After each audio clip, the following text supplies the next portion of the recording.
গত 8ই জুলাই রাজ্যে সম্পন্ন হয়েছে পঞ্চায়েত নির্বাচন। মঙ্গলবার তার ভোট গণনা।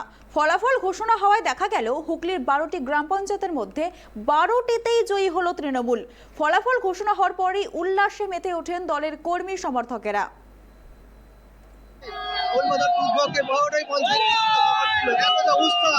তৃণমূলের যারা কর্মীরা রয়েছে এতটা উৎসাহ রয়েছে, তাদের মুখে জেনে নেবো যে কি বলে। আমাদের লড়াই চলছে, চলবে।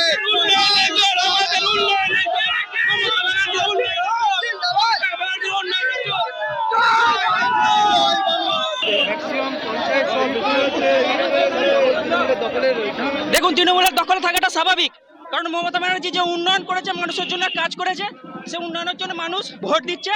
আগামী দিন আরো কাজ করবে, মানুষ আরো ভোট দেবে, এটাই হলো শেষ কথা। আমাদের পঞ্চায়েতের 1 নম্বর, ব্লকের 1 নম্বর, আমরা দিদির সৈনিক। লড়াই চলবে, বিজেপির বিরুদ্ধে লড়াই চলবে। বিজেপি গদ্দারকে হাঁটাবো, সিপিএম কে হাঁটাবো, এই লড়াই আমরা চলবে।